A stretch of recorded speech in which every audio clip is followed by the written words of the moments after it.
So today the journey in the book of Hebrews begins. Today, in many ways, is really just setting a foundational sort of platform for what will take place also during our Advent season. We will focus on some key passages in the book of Hebrews, and both Rob and I will be sharing that preaching together. Today, it's titled, When You Lose Your Confidence in the Journey of Life. Who's on that journey, friends? The journey of life. It's a fascinating journey, isn't it? And if you're here by default, you're still on the journey of life. Whether you chose to be born in the family you're born in, you're still on the journey of life, or the nation that you live in. So confidence is an interesting thing. I've always wondered about that word, investor confidence. What's it really mean, investor confidence? I mean, how's your investor confidence at the moment? Or how's your investor confidence if you're a foreigner looking at South Africa? What happens if you don't have any investments at all? Does it still apply? But it is an interesting phrase about the confidence others may have because of what's happening in our lives. The Springboks approaching the World Cup, would their confidence be up or down, Gary? Halfway. Halfway confidence. If you were to drive out towards Schoenmakerskop, then you would discover, if you haven't already, that memorial plaque on that big cannon to the Sacramento, that ship that went down, love, in the 1647. It's always lovely when you just Googled it all. So Shawls and I are in the know. This morning, if you haven't done your Google work, then you're not in the know. But so 1647, and that ship went down, and it points out to somewhere where it went down out there, and some 72, is that right, Charles? 72 who came on shore, and then took up a journey which they understood was going to take them all the way up to Lorenzo Marques, because it was a Portuguese ship. It's one of those ones that were really well built that they never expected to go down. And 72 of them set out. Imagine that. Your hope is in your destination. And so how many of them survived?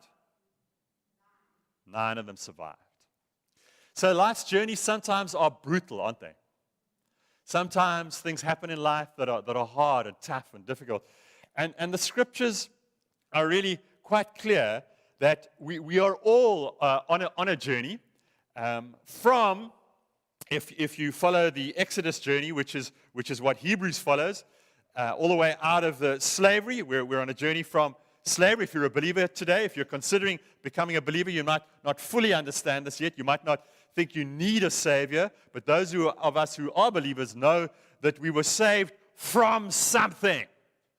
We were in a place of darkness, and we were enclosed by this darkness, and then Jesus initiated a journey, and we're on our way to what is called the Promised Land.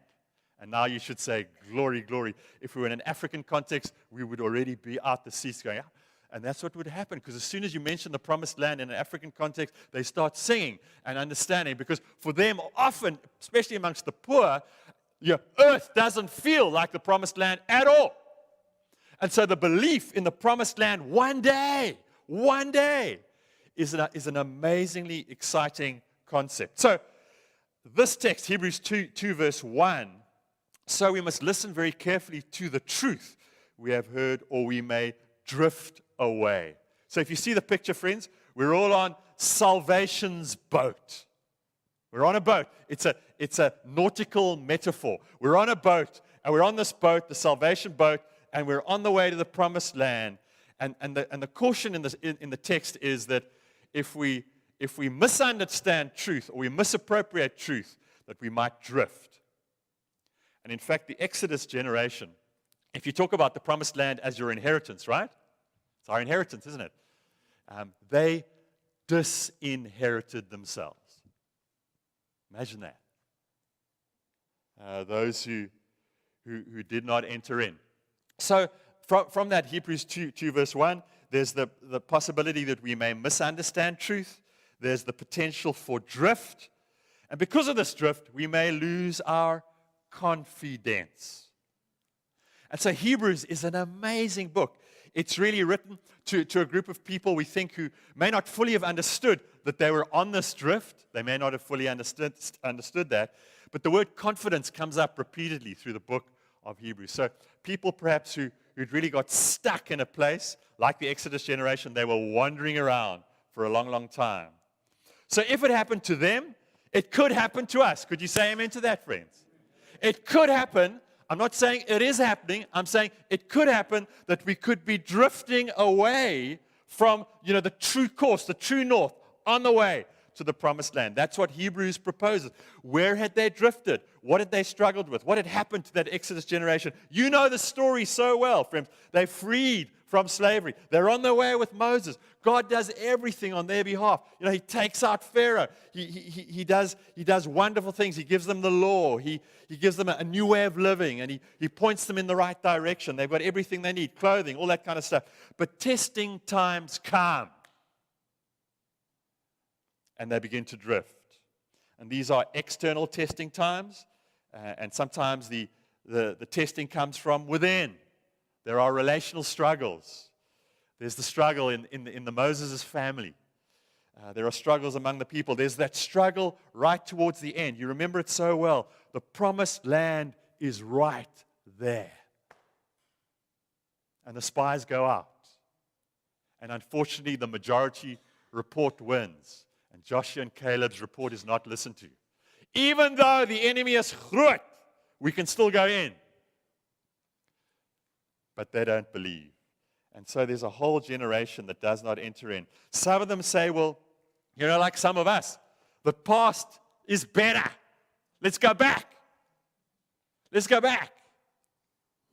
Despite the slavery, despite everything we were involved in, there's a whole group in the wilderness that say, let's go back. Does that sometimes happen, friends? Sometimes we think the past is better, or we're uncertain about the future. And whether it's days, weeks, friends, or months, or years, we can find ourselves in this wasteland of wandering. Wandering around and getting stuck in the same old ruts and routines and not entering into that glorious place called the promised land. If it happened to the Exodus generation, Hebrews says, then possibly, potentially, it could happen to you and I. That's the proposal. You're still with me? And you might be saying, woe is me. I'm wandering around in that desert. And I'm not sure which way to go. Well, friends, I have got incredibly good news for you. And that is at the heart of the book of Hebrews. It's an amazing book. So, despite extreme drift, they have wandered far away from their true north. The door still remains open. Have a look at it, friends. Therefore, we're in chapter 4 now.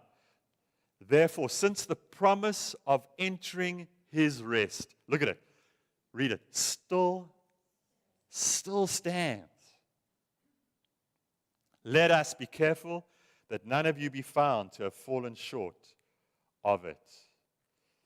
Just amazing, isn't it? So there's this comparison with the Exodus generation and all their struggles, and says, well, just because there was a whole generation of them that didn't enter in, don't be like that. Don't be like that. So despite failure in testing, despite failure in overcoming sin, despite their failure in obedience, despite this wasted wandering, this door remains open. And Revelation confirms that, doesn't it? Revelation, when John is in the Spirit, and he's taken up and he sees heaven's door open. What's preceded that? Well, all the struggles of the church, all the struggles you and I have. They're lukewarm. They've become complacent.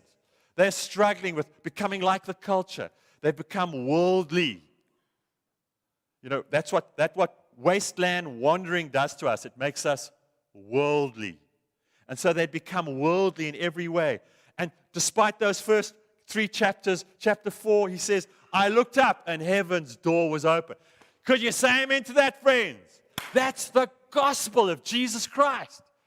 So despite all the failures in our wandering, despite all the failure to overcome sin, despite wanting to go back, despite not wanting to go in, the door's still open.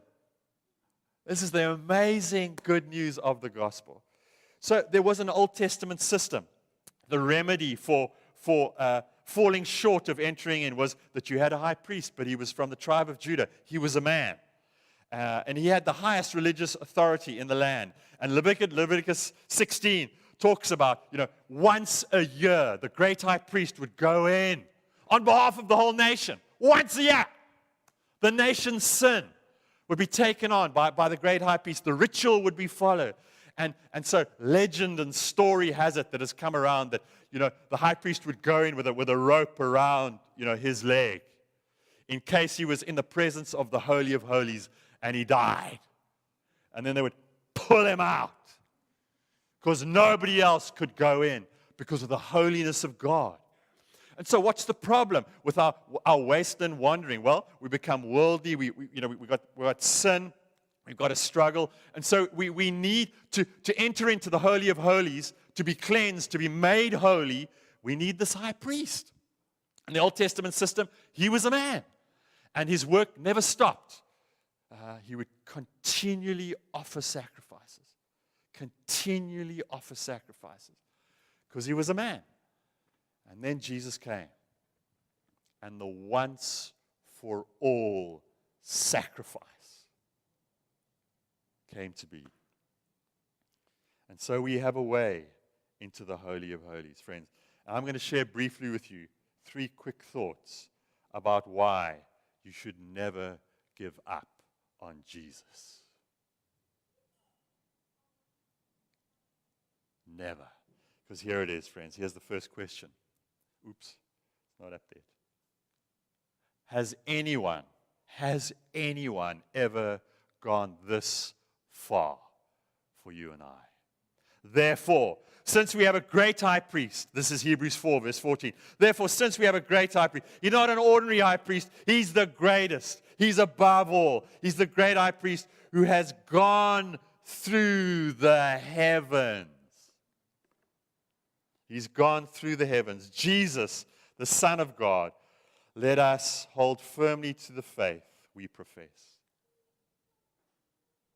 So friends, today, if you're acknowledging just a little drift maybe in your life,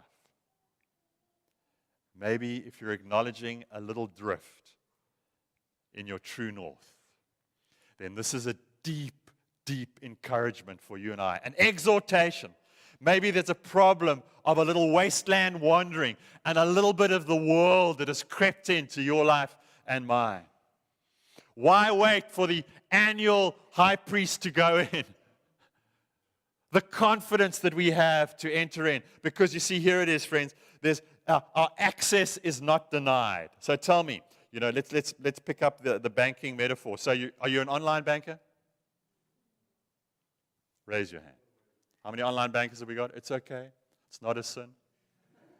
You're an online banker. But what happens in online banking when you forget your login number? How many extra turns do you have? Oh, only 3, and then access denied. Maybe you're a thief on your own account. And so all that security checks in, doesn't it? Access denied. Well, friends, that never happens for you and I as believers. Or if you're an unbeliever and you've never entered into the Holy of Holies, access is not denied. And so because of this, friends, we've got this reason to strengthen our grip. Do you see it, friends? Jesus, let us hold firmly to the faith. And I tell you what, how you finish this year is how you're going to start next year. If you're waiting for those New Year's resolutions, friends, you know what happens. Week 1, week 2 in the new year. The problem is, you see, God cannot look on sin in His holy presence. There's a problem. There's you and me. There's me. There's my sin right there. We need a high priest. The only way God can look at me in His holy presence if I'm wearing the robe of righteousness, which is what Jesus gives me. That's the only way I can get it. Otherwise, access denied. Access denied. 3 tries, 4 tries, you're out of here, Murray.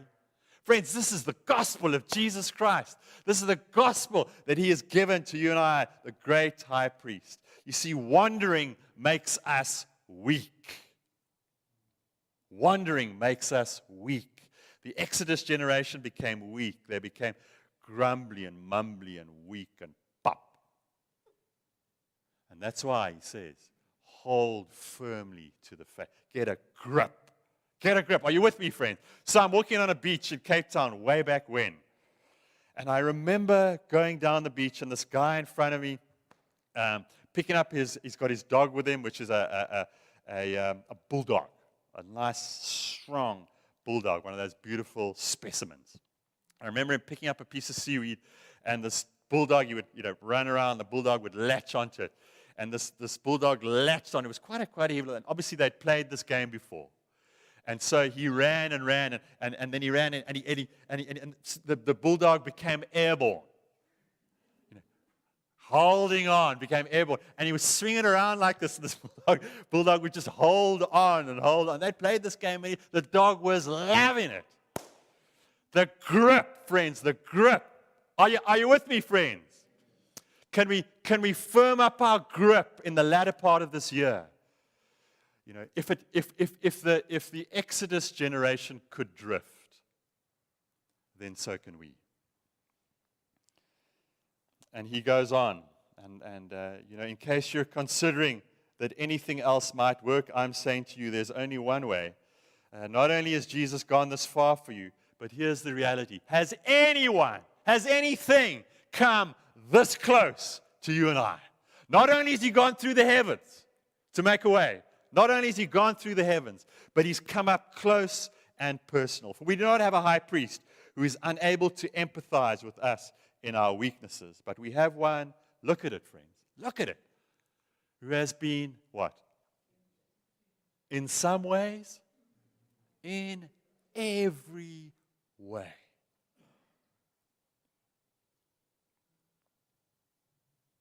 So Jesus made Himself vulnerable, but He did not give in. And friends, you and I need assistance in our weaknesses. We need understanding in our temptation. Jesus comes alongside. You see, wandering makes us vulnerable. Makes us vulnerable to fall to temptation again and again. And so Jesus became vulnerable on our part, but He did not sin. Who else is going to show you and I how to overcome, friends? Who else are we going to trust? Who else?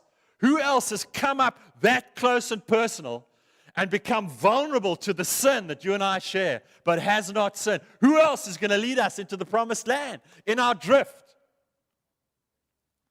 Who else, friends? Who else has come this close? So if I was to mention the word, we'll just continue the banking metaphor. VBS banking. What does that bring to mind? Hey? What does that bring to mind? Those of us who follow the news, etc., etc. Tempted in every way.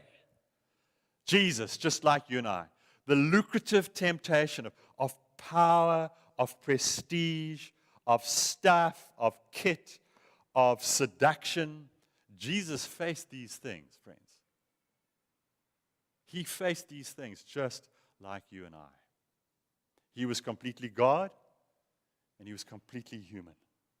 There's no contradiction in Christ. Wandering makes us weak. Wandering makes us vulnerable. But the beauty is, friends, that this door stands open for you and I to enter in. And so Jesus is this anchor for our souls. Whatever the Guptas offer, I suggest say no. There are implications. But most of all, why would you fall in love again this morning with Jesus Christ? Why would you? Why would we? Has anything ever given you and I this, friends? Let us then approach God's throne of grace. Just think about that for a moment. The King of Kings, the great I am, the creator of heaven and earth, offering you and I a throne of grace. A throne of grace where we're always welcome. With confidence, there's the word. There's the word. You see this wandering that makes us weak, this wandering that makes us vulnerable, this wandering ultimately that begins to engage with our souls and our spirits. You begin to lose confidence in who you are and who you've been made. And am I even worthy to enter that Holy of Holies? Should I even come to Jesus with my recurring sin, my recurring struggle, my recurring concern about the future, or thinking the past is better? And this is a permanent throne of grace, friends. Everything else is just a mirage. You know, if you get up into those plains up into the north of our country on those hot, hot days, and there's a mirage on a plain, and you're not sure if it's water or it isn't. It's not water. Eh? It's never going to be water. It's a mirage. Eh? So anything else that is offered in this life, the permanence is the throne of grace. Paul saw it very clearly. He saw it as he it was lifted up and saw a glimpse of heaven. And what is it we discover when we're in front of this throne of grace, friend? This confidence that we have to enter so that we may receive mercy and find grace to help us in our time of need. And we receive not what we deserve, but what He has given. Is that the good news? We receive not what we deserve, but what we are given. And Jesus was tempted by power, by prestige, by position, by purpose. And these wanderings that we go on, and they make us lose our confidence. And we find ourselves not serving anymore. We find ourselves spectators in the crowd.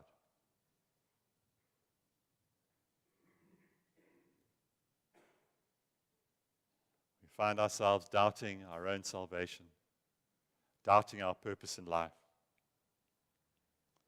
And friends, we are on this journey, this magnificent journey. We've been saved from something. We're on our way to the promised land. Has anyone gone this far for you? So Jesus then, help me. In my time of need, He comes to help me. Does He do that?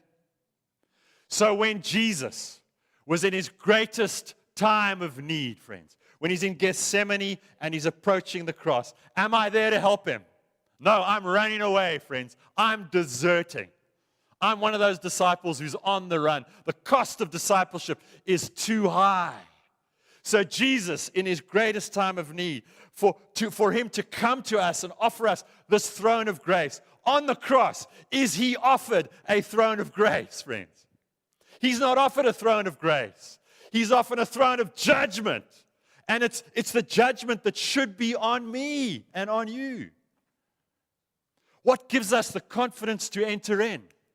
It's because that throne of judgment, of harshness, of sin, that the Father cannot look on, is put on Jesus so that we can have a throne of grace. So that we can have a throne of grace. In His time of need, friends, He's offered the judgment of humanity. Has anyone gone that far for you and I, friends? Are you considering some options other than Jesus? Was Jesus offered mercy on the cross? Because that's what the text says for you and I, that we may receive mercy. Did He receive mercy? No, He died. Did He receive grace on that cross? So that I may receive grace? So that I may have the confidence to come? No, He received ungrace. He received the worst the world has to offer. So that today, friends, has anyone ever given us this, a throne of grace? So I wonder where your confidence is today. You know, the Old Testament system was really just a self-help program. And self-help programs only last for a little while. And then you get tired. So I wonder where we are today as we approach this throne of grace. It's despite our failure, friends. It's despite our ability to overcome sin. It's despite all our wandering that Jesus invites us in. We don't get what we deserve, but what he gives. Father, thank you that in these few quiet moments, we can consider this beautiful, beautiful throne of grace.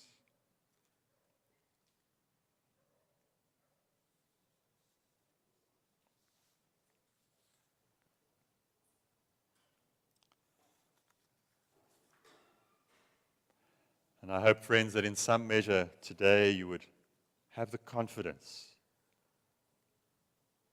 because of what Jesus has done, to come and receive mercy in your time of need. What is it you need mercy for?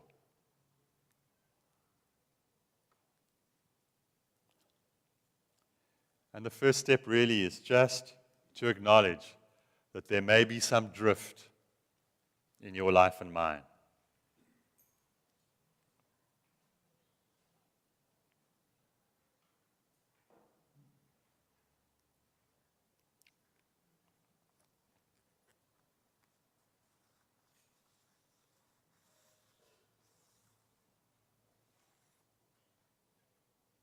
Maybe today you're feeling weak from the wandering, vulnerable from the wandering.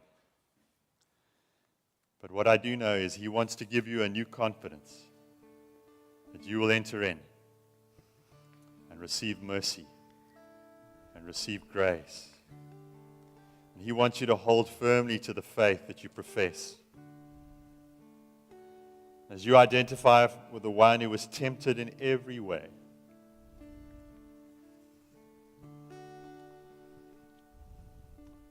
power, prestige, position, purpose.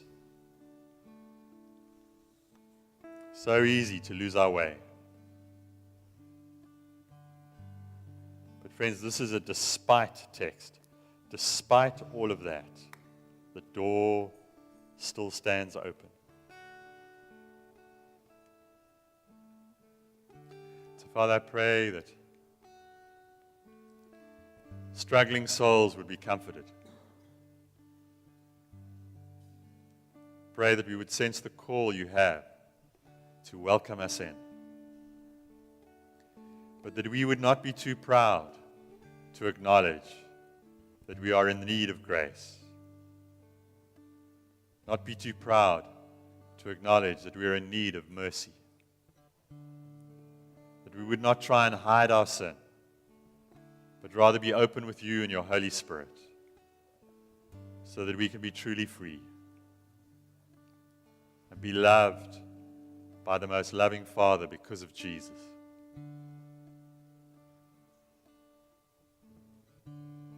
The one who went through the heavens.